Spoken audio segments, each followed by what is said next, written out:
Bonjour à tous, c'est toujours un plaisir de vous proposer des commentaires d'œuvres autour de ces courtes vidéos. Aujourd'hui, je vous propose de découvrir un peintre, un grand peintre. Mariette écriva sur lui qu'il aurait pu être le plus grand peintre d'histoire du siècle. Il s'agit d'Alexandre François Desportes. L'œuvre de l'artiste est très importante, mais cette vidéo sera l'occasion d'évoquer seulement une facette de ce dernier. Il s'agit d'Alexandre François Desportes en tant que peintre des chiennes du roi Louis XIV, et notamment en s'appuyant sur ce tableau juste derrière moi. Il s'agit de Nonette, l'une des chiennes de Louis XIV.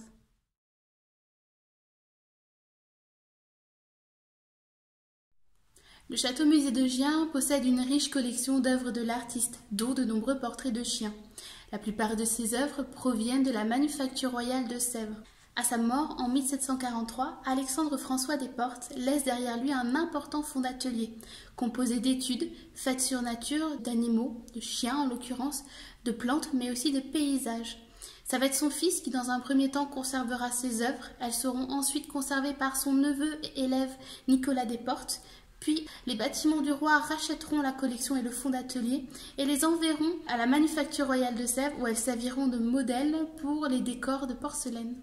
Avant d'évoquer la thématique des portraits de chiens, j'aimerais revenir sur quelques dates clés sur la biographie de l'artiste.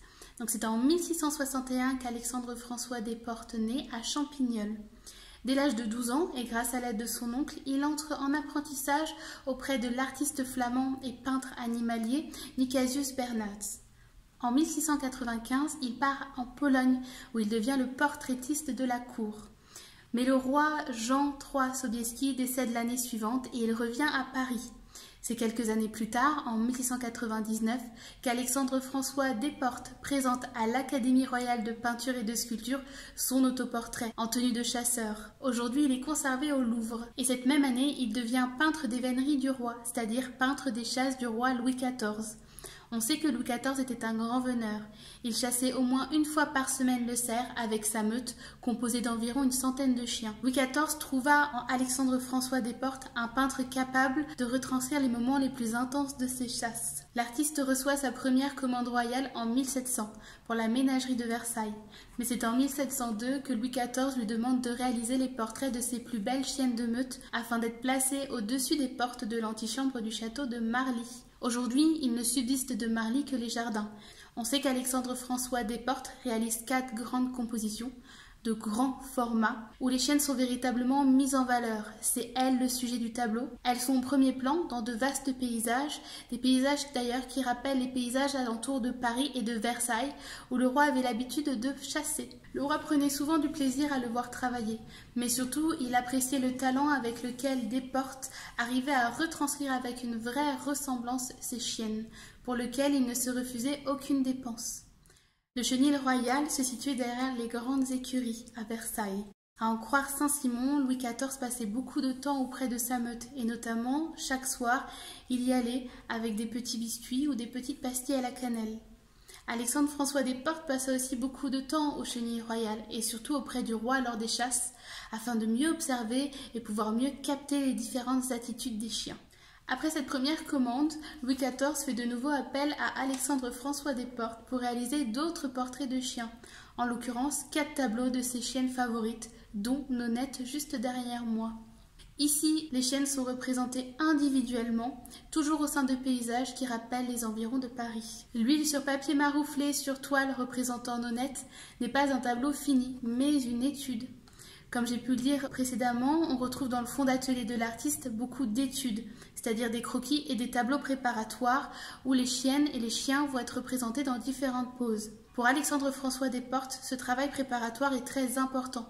Il lui permet de mieux comprendre, de mieux observer l'attitude, l'anatomie, le pelage de l'animal, afin que le portrait soit le plus ressemblant possible. On retrouve sur les études de François Desportes différentes poses de Nonette. Ici, elle est en arrêt, et c'est la pose qui sera choisie pour le tableau final, Nonette en arrêt devant un faisan. Ces études animalières sont traitées avec beaucoup de réalisme. Alexandre François Desportes a su mettre au profit ses qualités de portraitiste afin de reproduire le plus fidèlement possible les corps des chiennes, mais surtout leur expression. Avant Alexandre François Desportes, le thème des portraits de chiens était déjà traité dans la peinture du XVIe siècle, notamment avec l'artiste Jacopo Bassano et ses 2 chiens liés à une souche conservée au musée du Louvre. Mais avec Alexandre François Desportes, la thématique des portraits de chiens prend un véritable tournant et surtout connaît son apogée. Ici, les chiens ne sont plus représentés se disputant un morceau de viande, mais sont plutôt représentés en arrêt devant leur proie. En fait, Faisan et Perdrix sont plutôt prétexte à mettre les chiens en contexte et notamment à montrer leur qualité de chasseurs. De plus, Alexandre François Desportes individualise les chiennes, notamment en plaçant en dessous d'elles leur prénom en lettres dorées. Grâce à ses portraits de chiens, Alexandre François Desportes met à la mode un thème qui connaîtra un grand succès au XVIIIe siècle et qui sera d'ailleurs repris par Jean-Baptiste Oudry de 1725 à 1732, où celui-ci réalisera les portraits des chiens de chasse de Louis XV pour les appartements du roi au château de Compiègne. Après le décès du roi Louis XIV en 1715, l'artiste obtient les faveurs du régent, mais aussi le soutien du roi Louis XV, bien que celui-ci voit en la personne de Jean-Baptiste Oudry un redoutable rival. Il y a encore beaucoup de choses à dire sur Alexandre François Desportes et sur son œuvre. Comme j'ai pu le dire en début de vidéo, nous n'avons vu qu'un aspect de l'artiste et qu'une partie de ses œuvres. Mais j'espère que vous en avez appris un peu plus sur cet artiste. Je vous dis à très bientôt pour une prochaine vidéo et pourquoi pas aborder ensemble celui qui succédera à Alexandre François Desportes, Jean-Baptiste Oudry, en tant que peintre des véneries du roi Louis XV.